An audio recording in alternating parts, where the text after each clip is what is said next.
O Oceano no Fim do Caminho, por Neil Gaiman.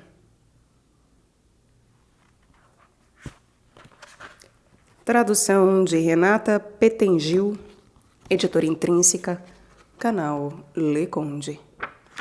Caros ouvintes, caso gostem do que aqui será lido, por favor, adquiram o livro. E caso gostem do meu trabalho e queiram auxiliá-lo, isto é possível via Pix, Apoia-se ou Vaquinha, os links estão no descritivo. Também é possível tornar-se membro aqui do canal. Tornando-se membro, você também fará parte dessa comunidade e estará possibilitando que este trabalho tenha continuidade. As mensalidades podem ser canceladas a qualquer momento e começam a R$ 1,99. Também é possível auxiliar o canal comprando livros que chegarão até mim pela lista de desejos da Amazon. Dê uma olhada. Caso tenha algum livro que você queira que seja incluído, basta solicitá-lo, seja via comentários ou e-mail. Obrigada pela presença. Eu peço também para que, por favor, curtam, compartilhem, comentem, inscrevam-se no canal caso já não tenham feito, porque tudo isso faz muita diferença em termos de engajamento. E eu agradeço em especial ao Dirceu, que me deu este livro de presente. O Dirceu é um amigo meu, um grandíssimo amigo, há mais de 20 anos. Nossa amizade segue aí firme e forte e espero que realmente cheguemos até a velhice aí, nos acompanhando e ele me aturando. Muito obrigada, Dindo. É uma honra ser tua amiga e poder compartilhar histórias desta vida contigo. Eu desejo a todos uma boa escuta.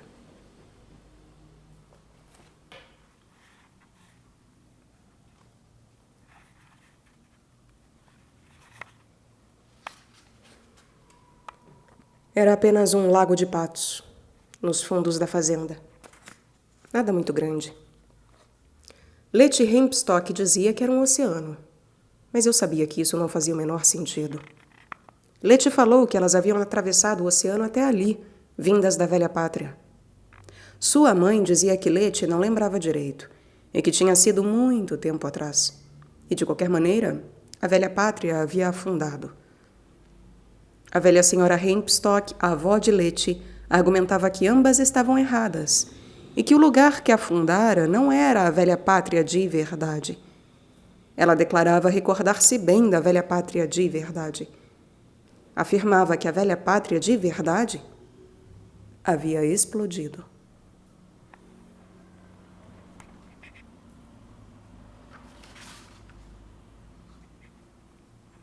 Prólogo. Eu estava de terno preto, camisa branca, gravata preta e um par de sapatos pretos, bem engraxados e lustrosos. Um traje que normalmente me deixaria desconfortável, como se estivesse usando um uniforme roubado ou fingindo ser adulto. Hoje me confortou de certa forma. Era a roupa certa para um dia difícil. Tinha cumprido meu dever pela manhã, dissera as palavras que me cabia dizer com sinceridade e, em seguida, após a cerimônia religiosa, entrei no carro e dirigi sem rumo, sem planejamento, com mais ou menos 1 hora para matar antes de ver mais gente que havia anos não encontrava, distribuir mais apertos de mão e beber várias xícaras de chá na mais fina porcelana.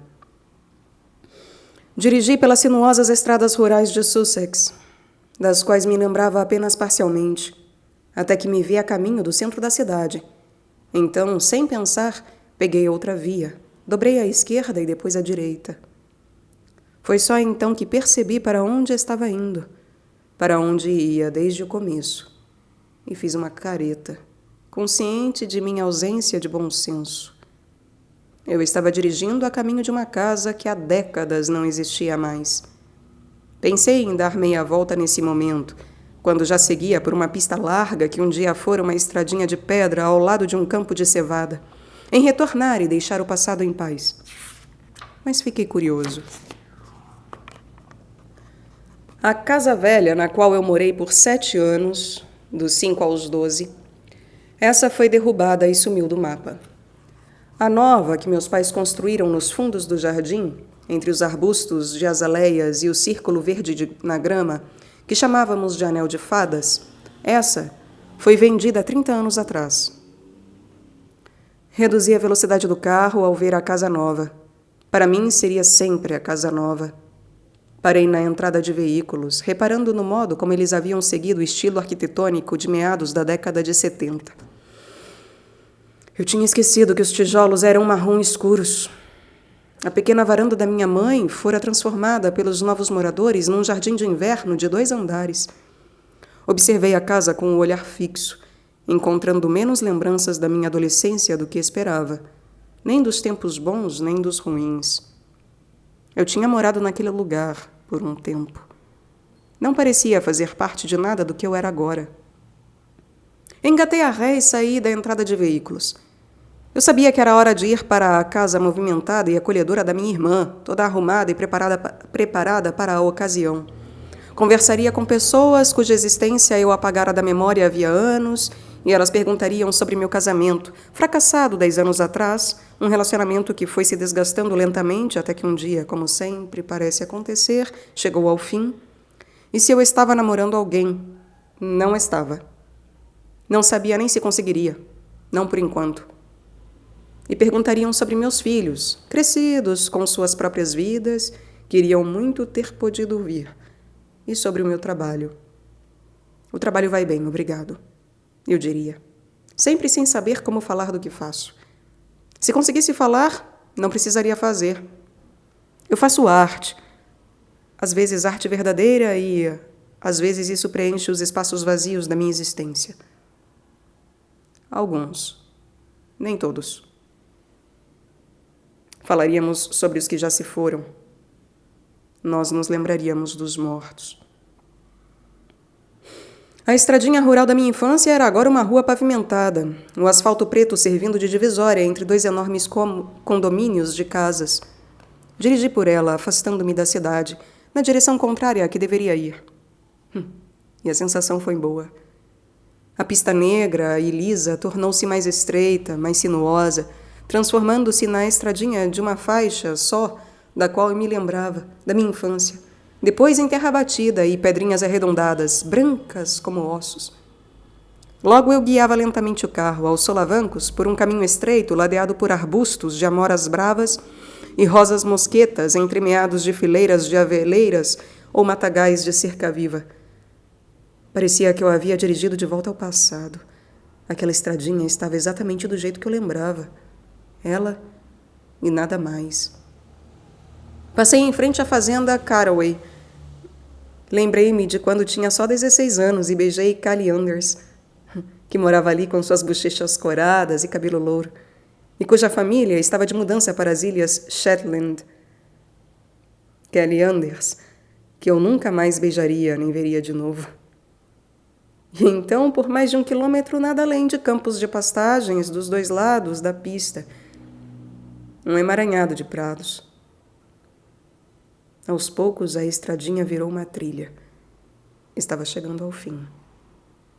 Lembrei-me dela antes de fazer a curva, e então a vi, em toda a glória de seus tijolos vermelhos castigados pelo tempo.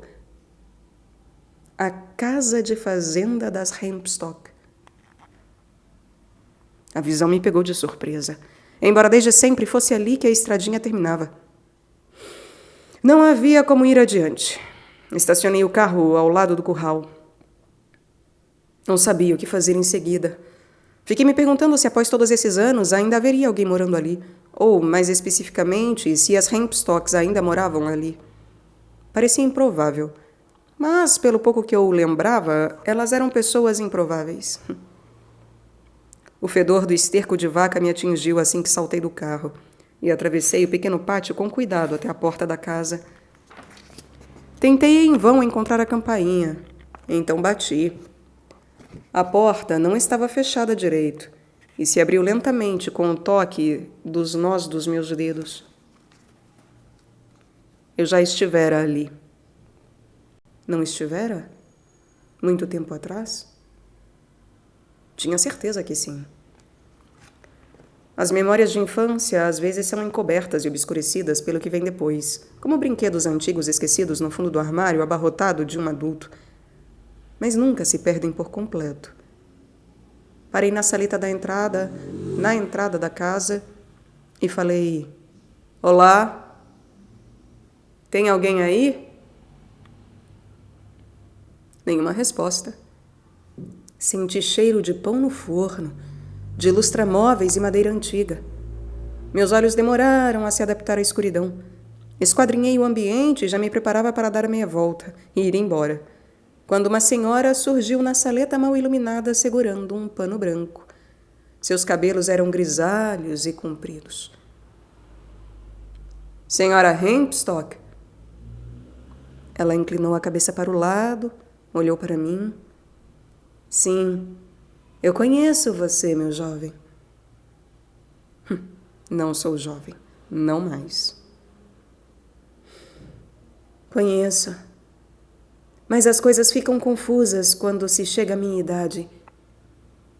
Quem é você mesmo? Acho que eu devia ter uns 7, 8 anos, talvez, na última vez em que estive aqui. Ela então sorriu.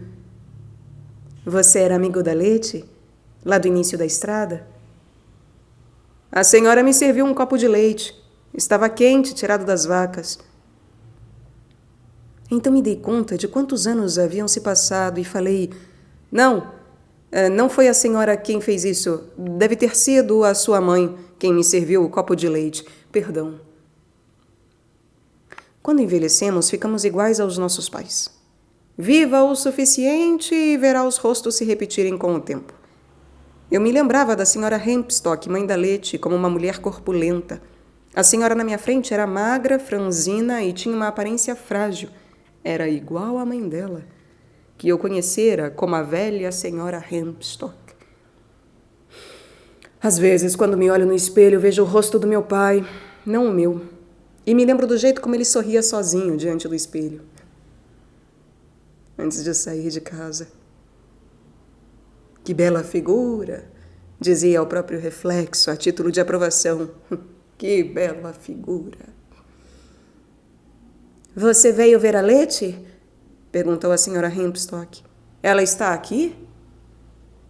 A sugestão me causou surpresa. Letty havia se mudado para algum lugar, não? Para os Estados Unidos. A senhora fez que não com a cabeça.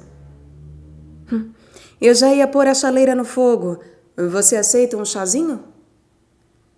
Eu hesitei. Então respondi que, se ela não se importasse, eu gostaria de ir até o laguinho primeiro. Laguinho? Sabia que Letty se referia ao lago de um jeito engraçado, e eu me lembrava disso.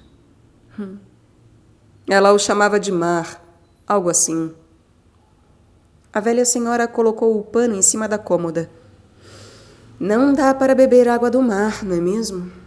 Salgada demais. É como sorver o sangue da vida. Lembra o caminho? Dá para chegar lá contornando a casa. É só seguir a trilha. Se você tivesse me perguntado uma hora antes, eu teria respondido que não, eu não lembrava o caminho. Não acho nem que teria me lembrado do nome da Letty Hempstock. Mas ali, de pé naquela saleta, tudo estava voltando. As lembranças estavam à espreita nos arredores das coisas, acenando para mim. Se você me dissesse que eu tinha novamente 7 anos, por um breve instante eu quase poderia acreditar. Obrigado. Eu fui até o curral. Passei pelo galinheiro e pelo antigo estábulo, margeando o limite do terreno, lembrando-me de onde estava e do que vinha em seguida, e feliz por saber. As aveleiras demarcavam o prado. Colhi um punhado de avelãs verdes e as guardei no bolso. O lago está logo ali, pensei. Só preciso dar a volta nesse galpão e o verei. Avistei-o. E me senti curiosamente orgulhoso de mim mesmo, como se aquele pequeno ato da memória tivesse soprado algumas teias de aranha daquele dia. O lago era menor do que eu lembrava. Havia um pequeno galpão de madeira na outra margem e, perto da trilha, um banco antigo e pesado de madeira e ferro. As ripas descascadas haviam sido pintadas de verde fazia poucos anos. Sentei-me e fiquei olhando o reflexo do céu no lago, a camada de lentilhas d'água nas margens e uma meia dúzia de ninféias. De vez em quando jogava uma avelã no meio do lago. O lago que a Letty Hempstock chamava de... Não era de mar. Era. Ela devia estar mais velha do que eu agora, Letty Hempstock. Tinha apenas uns poucos anos a mais naquela época, apesar do jeito peculiar de falar.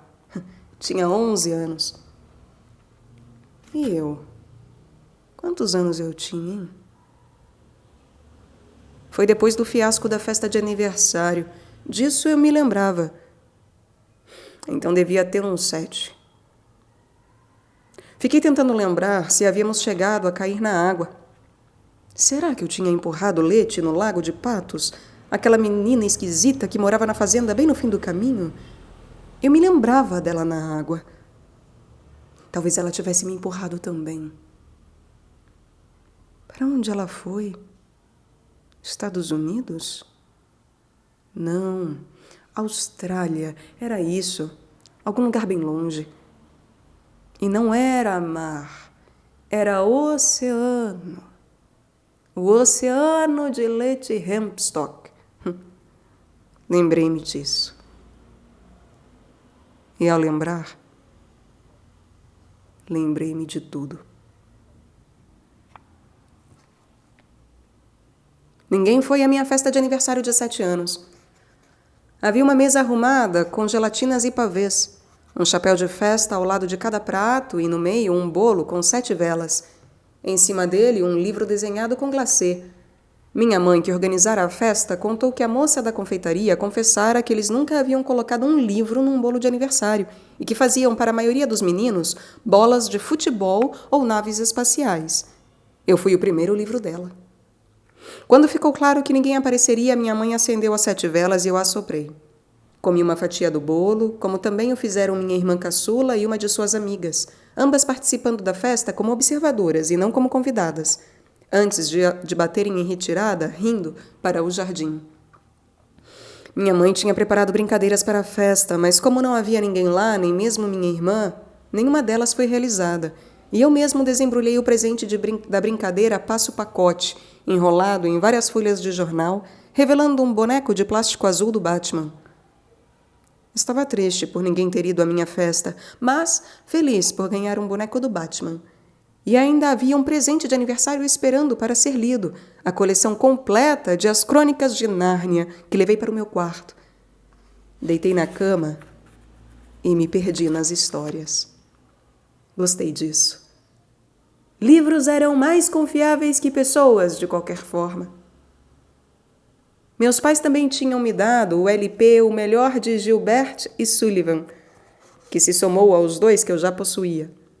Eu adorava Gilbert e Sullivan, desde os 3 anos, quando a irmã mais nova do meu pai, minha tia, levou-me para ver Iolante, uma ópera cheia de lordes e fadas. Achei a existência e a natureza das fadas mais fáceis de entender que os lordes. Ela morreu pouco tempo depois, de pneumonia no hospital. Naquela noite, meu pai chegou do trabalho carregando uma caixa de papelão. Dentro havia um gatinho, um filhotinho de gênero indefinido, com pelo preto e macio, a quem chamei logo de Fofinho e que amei total e incondicionalmente. À noite, Fofinho dormia na minha cama. Eu falava com o gatinho às vezes, quando minha irmãzinha não estava por perto, com alguma esperança de que ele respondesse numa língua humana. Isso nunca aconteceu. Eu não me importava. O gatinho era carinhoso, atencioso e um bom companheiro para alguém cuja festa de aniversário de 7 anos se resumira a uma mesa com biscoitos confeitados, um manjar, um bolo e 15 cadeiras dobráveis vazias. Não me lembro de jamais haver perguntado a nenhuma das crianças da minha turma no colégio o motivo de não terem ido à minha festa. Eu não precisava perguntar. Eles não eram meus amigos, na verdade. Eram apenas as pessoas com quem eu estudava. Eu fazia amigos devagar. Quando os fazia? Eu tinha os livros. E agora o meu gatinho. Seríamos como Dick Whittington. Dick Whittington. Whittington. Não sei. Dick e seu gato. Eu sabia. Ou, se Fofinho se mostrasse particularmente inteligente, Seríamos o filho do moleiro e o gato de botas. O gatinho dormia no meu travesseiro e até me esperava voltar da escola, sentado na entrada de veículos na frente da casa, perto da cerca. Até que um mês depois, foi atropelado pelo táxi que trazia o minerador de Opala, que ficaria hospedado em nossa casa. Eu não estava lá quando aconteceu. Cheguei da escola naquele dia e meu gatinho não estava me esperando. Na cozinha havia um homem alto e magro, a pele bronzeada, a camisa xadrez. Ele tomava um café à mesa. Dava para sentir o cheiro. Naquela época, todo o café era instantâneo, um pó marrom escuro e amargo que vinha num pote de vidro. Infelizmente, envolvi-me num pequeno acidente ao chegar, disse ele em um tom animado. Nada com que se preocupar. Falava de um jeito diferente, com um sotaque engraçado. O primeiro sul-africano que eu conheci na vida. Também tinha uma caixa de papelão na mesa à frente. O gatinho preto era seu?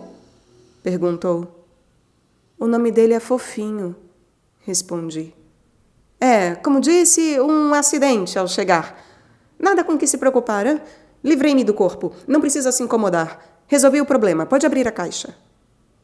O quê? Ele apontou para a caixa. Pode abrir, repetiu. O minerador de Opala era um homem bem alto.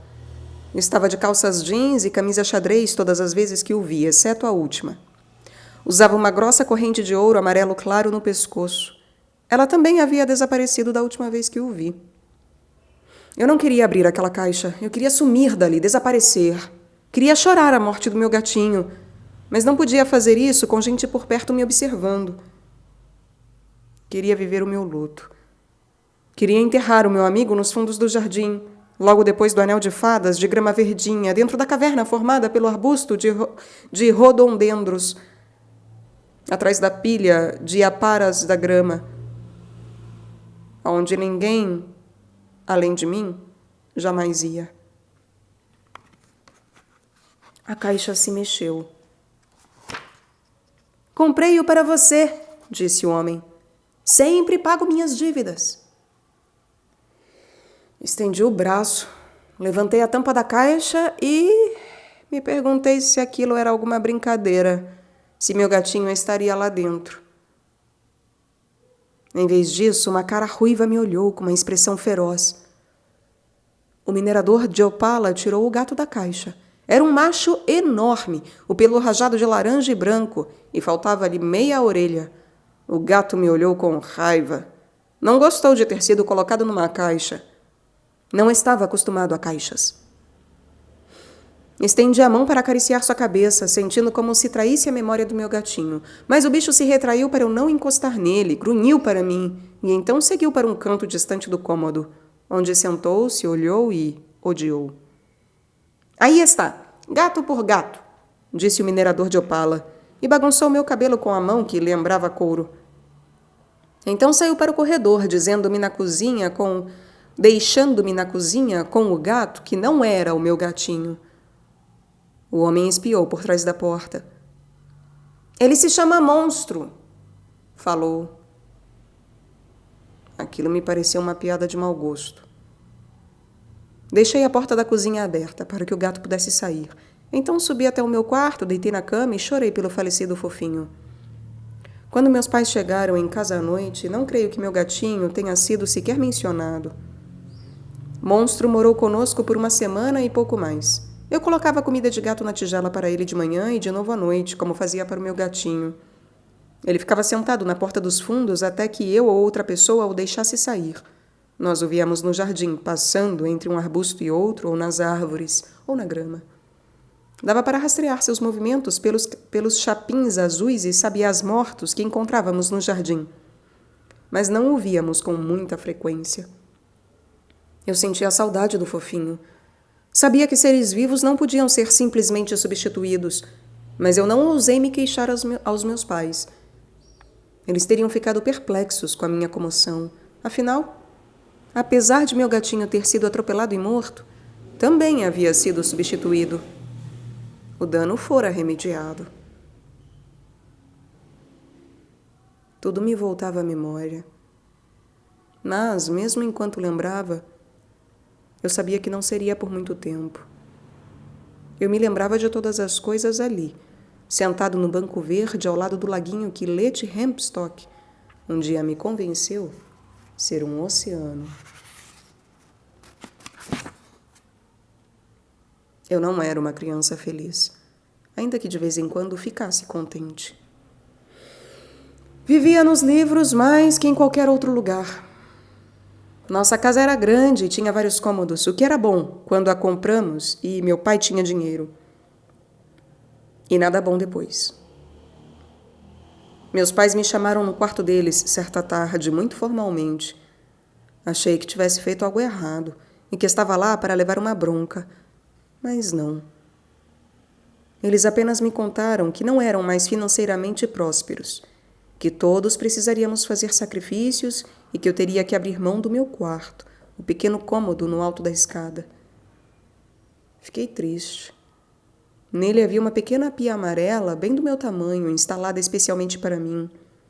O quarto ficava em cima da cozinha, bem no fim da escada que saía da sala da TV, e assim à noite eu conseguia ouvir lá do alto o burburinho tranquilizador da conversa dos adultos, pela porta entreaberta. E não me sentia sozinho. Além disso, no meu quarto, ninguém se incomodava se eu deixasse a porta entreaberta, deixando entrar a quantidade certa de luz para espantar o medo do escuro. E o que era igualmente importante, permitindo que eu lesse escondido depois da hora de dormir, à luz fraca do corredor se precisasse. E eu sempre precisava. Exilado no quarto enorme da minha irmã caçula, eu não fiquei triste. Já havia 3 camas lá, e eu escolhi a que ficava encostada na janela. Adorava poder sair pela janela do quarto para a varanda comprida de tijolos, poder dormir com ela aberta e sentir o vento e a chuva no meu rosto. Mas nós brigávamos, minha irmã e eu, por qualquer coisa. Ela gostava de dormir com a porta fechada, e as discussões instantâneas sobre se a porta do quarto deveria ficar aberta ou não foram sumariamente encerradas por minha mãe ao criar uma tabela que ficava pendurada atrás da porta, mostrando quais noites eram alternadamente minhas ou da minha irmã.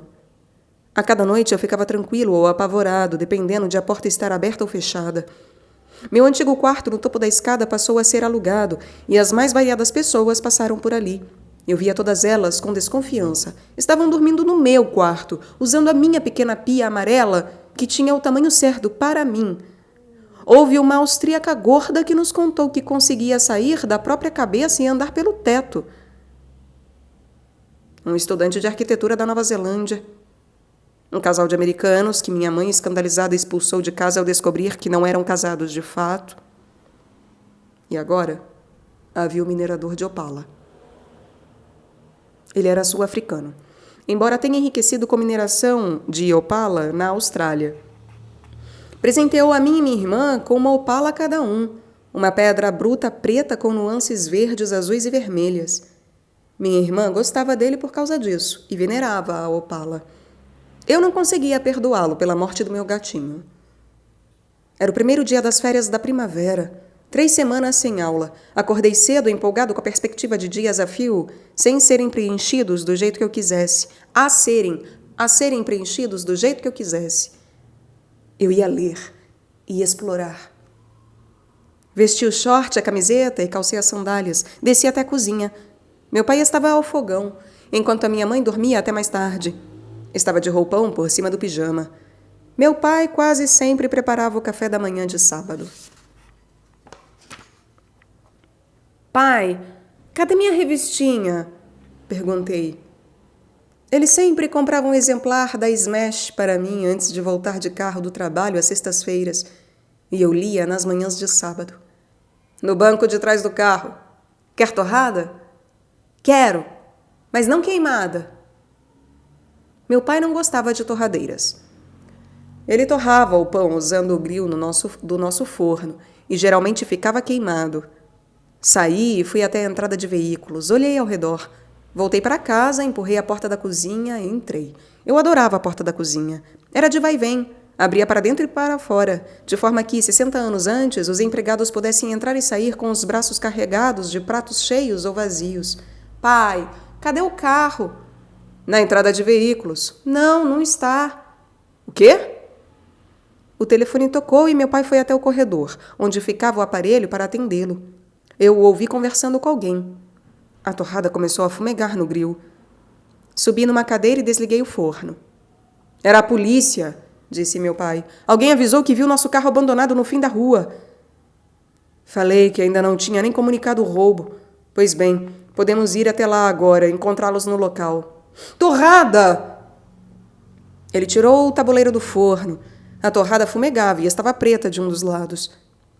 Minha revistinha está lá? Ou foi roubada? Eu não sei. A polícia não falou nada sobre a revista. Meu pai passou manteiga de amendoim no lado queimado de cada torrada, trocou o roupão por um sobretudo, vestido por cima do pijama, e calçou um par de sapatos. Fomos andando juntos pela rua. Ele mastigava sua torrada durante a caminhada. Eu segurei a minha, mas não comi. Havíamos caminhado mais ou menos uns 5 minutos pela pista estreita que cortava os campos da pastagem quando uma viatura de polícia surgiu atrás de nós. O carro desacelerou e o motorista cumprimentou meu pai pelo nome. Escondi a minha torrada queimada atrás das costas enquanto meu pai conversava com o policial. Como eu queria que a minha família comprasse pão de forma branco e normal, fatiado, do tipo que cabe nas torradeiras, assim como todas as famílias que eu conhecia faziam. Meu pai tinha descoberto uma padaria perto de casa que fazia pães integrais inteiros, grossos e pesados, e insistia em comprá-los. Dizia que o gosto era melhor, o que, na minha opinião, não fazia o menor sentido. Pão de forma que se preze é branco, vem fatiado e tem gosto de quase nada. E era assim que tinha que ser. O motorista do carro de polícia saltou, abriu a porta da carona e disse para eu entrar. Meu pai foi no banco da frente, ao lado dele.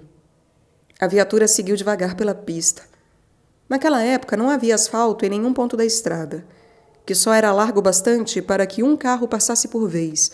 Um caminho cheio de poças d'água, subidas e descidas íngremes, esburacado, com pedras pontudas e repleto de valas abertas por tratores, pela chuva e pelo tempo.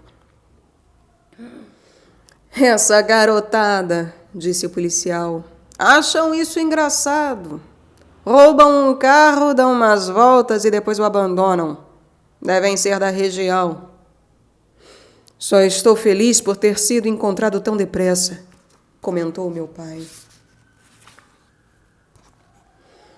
Veio à fazenda Carey, onde uma menininha de cabelos quase brancos de tom louros e bochechas bem vermelhas ficou nos observando passar. Segurei a minha torrada queimada no colo. O estranho é terem largado o carro por aqui, disse o policial, porque esse lugar fica bem longe de tudo. Fizemos uma curva e vimos o mini branco fora da pista, em frente à porteira de um campo de pastagem, os pneus atolados na lama marrom. Passamos por ele com a viatura e estacionamos na grama à beira da estrada. O policial abriu a porta para mim e nós 3 caminhamos até o Mini, enquanto ele contava a meu pai sobre a criminalidade na região e porque era óbvio que aquilo tinha sido feito pela garotada dali mesmo. Então meu pai abriu a porta do carona com a chave reserva. Alguém deixou alguma coisa no banco de trás, disse ele. Meu pai esticou o braço para dentro do carro e puxou a manta azul que cobria a tal coisa no banco de trás, mesmo o policial lhe dizendo que não devia fazer isso. E eu olhava fixamente para o banco porque era ali que estava a minha revistinha em quadrinhos. Então vi tudo. Era mesmo uma coisa. Aquilo para o qual eu olhava. Não uma pessoa. Embora eu tivesse uma imaginação bastante fértil na infância e fosse propenso a pesadelos, convenci meus pais a me levarem ao Museu de Cera Madame Tussauds, em Londres, quando tinha 6 anos, porque queria visitar a Câmara dos Horrores, esperando encontrar as câmaras dos horrores dos filmes de monstros sobre as quais eu lia nos quadrinhos.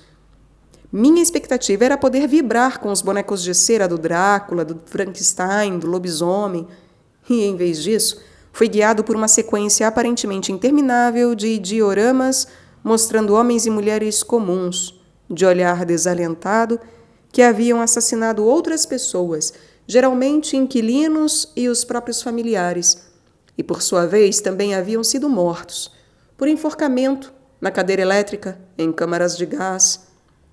A maioria era retratada ao lado das vítimas em situações estranhas de convívio social, como, por exemplo, sentados a uma mesa de jantar, possivelmente enquanto os familiares envenenados davam seu último suspiro. As plaquinhas que explicavam quem eles eram também me informaram que a maioria havia assassinado a família e vendido os corpos para a anatomia. Foi aí que, para mim, a palavra anatomia ganhou um quê de pavor. Eu não sabia o que era anatomia. Só sabia que a anatomia fazia as pessoas matarem os filhos. A única coisa que me impediu de sair correndo e gritando da Câmara dos Horrores durante a visita foi que nenhum dos bonecos de cera parecia muito convincente. Não dava para parecerem mortos de verdade, já que nunca tinham parecido vivos. A coisa no banco de trás, que estivera coberta pela manta azul, eu conhecia aquela manta, era a que ficava no meu antigo quarto na prateleira, para quando esfriava, também não era convincente. Parecia um pouco com um minerador de opala, mas estava de smoking preto, camisa branca de babados e gravata borboleta preta. O cabelo penteado para trás tinha um brilho artificial. Os olhos estavam vidrados e os lábios arroxeados, mas a pele estava bem corada. Como uma paródia de saúde, não havia nenhuma corrente de ouro no pescoço. Dava para ver debaixo da coisa, dobrado e amassado, o meu exemplar da Smash, com o Batman, tal como aparecia na televisão, na capa. Não lembro quem disse o que naquele momento, só que me mandaram ficar longe do Mini. Atravessei a pista e esperei lá, sozinho, enquanto o policial falava com meu pai e escrevia num bloquinho de anotações. Olhei para o Mini. Uma mangueira de jardim verde ia do cano da descarga até a janela do motorista. Havia uma camada grossa de lama marrom espalhada pela descarga, prendendo a mangueira no lugar. Ninguém estava olhando para mim. Dei uma mordida na torrada, queimada e fria. Em casa, meu pai comia todas as torradas mais queimadas. Dizia, carvão, bom para a saúde. Torrada queimada, minha preferida. E devorava tudo. Quando eu já era bem mais velho, ele me confessou que jamais gostou de torrada queimada. Só comia para não desperdiçar. E por uma fração de segundo, minha infância inteira pareceu uma grande mentira. Foi como se um dos pilares da fé sobre os quais meu mundo fora erigido tivesse se desfeito em pó. O policial falou pelo rádio no painel da viatura. Então atravessou a pista e se aproximou de mim. Sinto muito por isso, filho, disse ele. Daqui a pouco virão mais alguns carros por essa estrada. Precisamos achar um lugar para você, onde possa esperar sem atrapalhar. Quer se sentar no banco de trás da minha viatura de novo? Fiz que não com a cabeça. Eu não queria mais me sentar lá. Uma menina falou, ele pode vir comigo para a casa da fazenda, sem problema nenhum. Era muito mais velha que eu, com pelo menos uns 11 anos. O cabelo castanho avermelhado era relativamente curto para uma garota, e o nariz arrebitado. Tinha sardas. Estava de saia vermelha. As meninas não costumavam usar calça jeans naquela época, não lá por aquelas bandas. Tinha um leve sotaque de Sussex, os olhos azul acinzentados e penetrantes. O policial foi com a menina até meu pai, e ela foi autorizada a me levar. Então fui caminhando pela estrada estreita com a garota. Tem um homem morto no nosso carro, comentei. Foi por isso que ele veio até aqui. O fim do caminho. Ninguém ia encontrá-lo e impedi-lo por aqui às 3 da madrugada. E a lama ali é bem úmida e fácil de moldar. Você acha que ele se matou? Acho. Você gosta de leite? A vovó está ordenhando a Bessie agora. Quer dizer, leite de verdade? De uma vaca? Perguntei. E então me senti meio tolo, mas ela fez que sim com a cabeça, de um jeito tranquilizador. Pensei a respeito. Nunca havia bebido leite que não viesse de uma garrafa. Acho que quero. Paramos em um pequeno celeiro onde uma senhora, muito mais velha que meus pais, o cabelo comprido e grisalho com teias de aranha e o rosto magro, estava de pé ao lado de uma vaca. Longos tubos pretos estavam acoplados às tetas do animal. A gente ordenhava as vacas manualmente, mas assim é mais fácil, disse a garota. Ela me mostrou como o leite saía da vaca, seguia pelos tubos pretos e entrava na máquina, passando por um mecanismo de refrigeração, e caía em latões enormes. Os latões eram deixados em uma plataforma de madeira maciça do lado de fora do celeiro, onde eram coletados todo dia por um caminhão. A senhora me serviu um copo de leite cremoso da Bessie, a vaca, ainda fresco, antes de passar pelo mecanismo de refrigeração. Nada do que eu bebera na vida tinha um gosto como aquele. Era encorpado, quente, enchendo minha boca de felicidade. Eu já tinha me esquecido de todo o resto, mas ainda conseguia me lembrar daquele leite. Tem mais deles lá no início da estrada, disse a velha de repente. De todos os tipos. Chegando com as sirenes piscando e tudo mais. Quanto reboliço. Você deveria levar o garoto para a cozinha. Ele está com fome. E um copo de leite não vai encher a barriga de um menino em fase de crescimento. Então a menina perguntou: Você já comeu? Ah, só uma torrada. Estava queimada. Meu nome é Leti Hempstock. E esta é a fazenda Hempstock. Venha.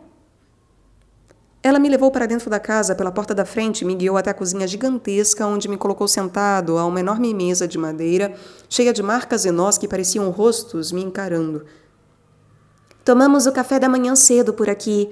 A ordenha começa assim que o dia nasce, mas tem mingau na panela e geleia para colocarmos nele.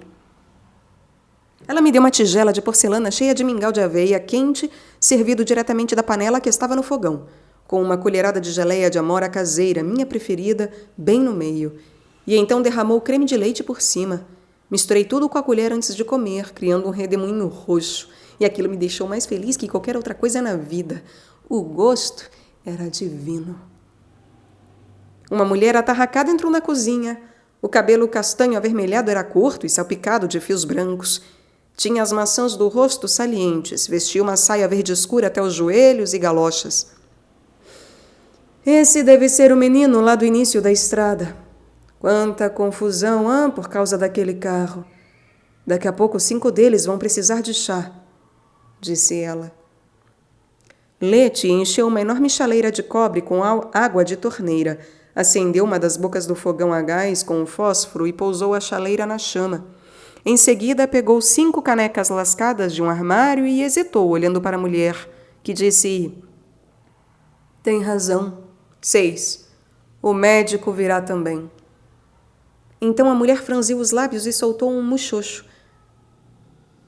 Não viram o bilhete, disse ela. Ele o escreveu com tanto cuidado, dobrou e guardou-o no bolso do paletó e ninguém olhou lá ainda. O que o bilhete diz? Perguntou Leti. Leia você mesma, retrucou a mulher. Presumi que fosse a mãe de Leti. Parecia ser mãe de alguém. Então ela continuou. O bilhete diz que ele pegou todo o dinheiro que os amigos tinham lhe pedido que tirasse clandestinamente da África do Sul e depositado num banco na Inglaterra para eles. E também tudo o que ganhou ao longo dos anos com a mineração de opalas. E foi até o cassino em Brinton, mas só pretendia apostar o que era dele. Depois ia mexer na quantia dos amigos, só até recuperar o que havia perdido. E então ficou sem nada. E tudo era escuridão. Só que não foi isso que ele escreveu, disse a Leti, estreitando os olhos. O que deixou escrito foi: A todos os meus amigos, sinto muito que nada tenha saído como planejei, E espero que possam me perdoar em seus corações, porque eu mesmo não consigo. Dá no mesmo, disse a mulher. Depois virou-se para mim. Sou a mãe da Letty. Você já deve ter conhecido a minha mãe no galpão de ordenha. Sou a senhora Hempstock, mas ela era a senhora Hempstock antes de mim. Então agora é a velha senhora Hempstock. E esta é a fazenda Hempstock. É a mais antiga das redondezas. Está no Domesday Book. Fiquei me perguntando por que todas tinham o sobrenome Hempstock, aquelas mulheres, mas não perguntei. Da mesma forma que não ousei perguntar como sabiam sobre o bilhete do suicídio ou o que o minerador de Opala estava pensando ao morrer. Elas tratavam tudo aquilo com muita naturalidade. Dei uma forcinha para ele olhar no bolso do paletó. Vai parecer que foi ideia dele, disse a Letty. Boa menina. Eles chegarão aqui assim que a água da chaleira ferver para perguntar se eu vi algo fora do comum e para tomar o chá. Por que você não leva o menino até o lago, hein? Não é um lago. É o meu oceano. E virou-se para mim dizendo: Venha. Ela me levou lá para fora da casa, pelo mesmo caminho de antes. O dia ainda estava cinzento. Contornamos a casa caminhando pela trilha das vacas. É um oceano de verdade? Perguntei. Ah, é sim, respondeu ela. Deparamos com ele de repente. Um galpão de madeira, um velho banco e entre os dois um lago de patos. Água escura, salpicada de lentilhas d'água e ninféias. Havia um peixe morto, prateado como uma moeda, boiando